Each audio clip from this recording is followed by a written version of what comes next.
Olá, tudo bom? Bom dia. Hoje continuaremos com a quarta parte dessa nossa conversa sobre o homem, o bem e o papel do cristianismo nesse contexto. E eu sou Jonas Luiz da Silva, de Icapuí. Deixa aí o seu comentário e se inscreva no nosso canal no YouTube, Jardim do Éden TV.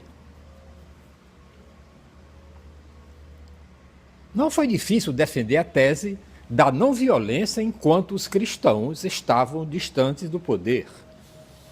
Eles nunca imaginaram que um César se tornaria cristão, tal como se deu com a conversão de Constantino em 312 d.C. Também não imaginavam que o cristianismo viria a ser uma religião oficial do Estado. Com isso veio o poder de declarar guerra e perseguir hereges. De seu trono imperial em Constantinopla, Constantino fez os dois. Mas no Ocidente, enquanto o Império Romano ruía, Santo Agostinho fazia sérias restrições à guerra. Entre outros princípios, expresso no seu monumental A Cidade de Deus, Agostinho afirmou que só a guerra defensiva era justificável. E mesmo assim, por breves períodos de tempo, quando não houvesse outra saída. O objetivo dos vencedores deveria ser a paz, não a vingança. Os princípios de Santo Agostinho não impediram a explosão de conflitos, muitos deles em nome de Jesus. Mas, ao menos, ao longo dos séculos, transformou a guerra em algo menos bárbaro. Você lembra que até então o massacre dos vencidos era uma prática comum. O cara perdeu a guerra e era fuzilado. A identificação do Estado com o cristianismo, porém, fez com que, para muitos, ficasse difícil seguir os ensinamentos de Cristo. Para escapar dessa igreja cada vez mais comprometida com o mundano, muitos fugiram para o deserto, onde podiam viver na mais absoluta pobreza, castidade e obediência. Eles se tornaram a base da norma de São Benedito, que estabeleceu as comunidades monásticas como locais reservados para aqueles dispostos a participar integralmente da vida de Cristo. Por mais de um milênio, os mosteiros produziram santos que estabeleceram as várias vertentes do misticismo e espiritualidade cristãos, que hoje vivenciam um renascimento. Os monges também foram os reformistas da igreja, lembrando aos papas de seus deveres e eventualmente assumindo o trono de São Pedro. Por causa de seu exemplo, o celibato tornou-se obrigatório para os bispos. Foram os monges que se tornaram os grandes missionários, plantando sua igreja na Inglaterra e na Irlanda. Enquanto os bárbaros desmontavam o Império Romano, os monges copiavam e disseminavam os clássicos latinos, preservando a antiga civilização e alcançando as bases da nova.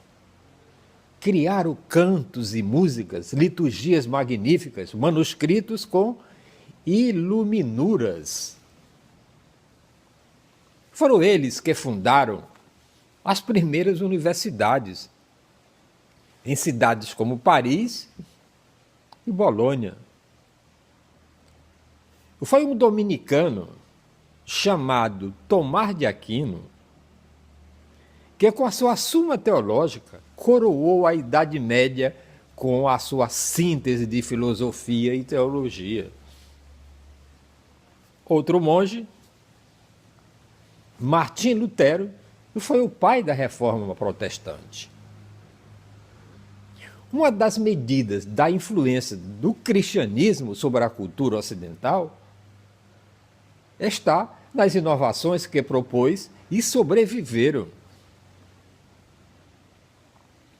A lei canônica medieval foi transposta para as leis de Estado.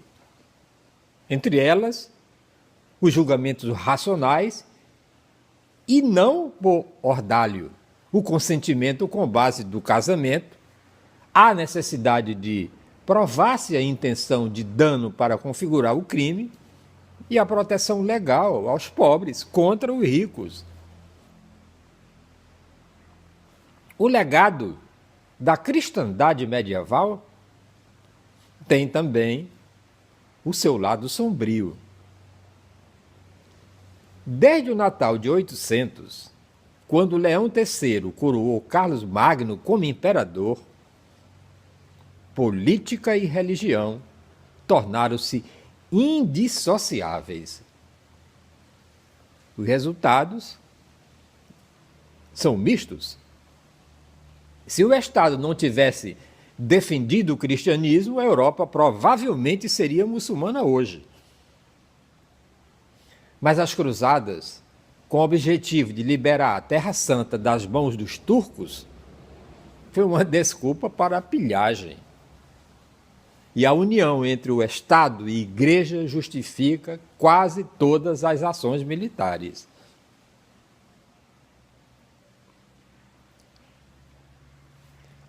O Novo Testamento esboça os fundamentos de uma sociedade cristã e a Idade Média e foi um longo esforço para criá-la. A doutrina da Igreja tornou-se a doutrina imposta pelo rei. Mesmo Santo Agostinho reconhecia que o braço secular da sociedade deveria ser usada para esmagar a heresia, sob a premissa de que o certo jamais pode errar. A Igreja criou a Inquisição, mobilizando batalhões de dominicanos e franciscanos na caça aos hereges. E em 1253, o Papa Inocêncio IV permitiu a tortura de suspeitos. Vamos ficar por aqui. E amanhã nós vamos concluir essa história sobre o homem, o bem, o mal, Jesus e o papel do cristianismo nessa história fantástica. Eu sou Jonas Luiz da Silva de Capuí e muito obrigado por me ouvir diariamente aqui nesse espaço. Eu vejo você amanhã.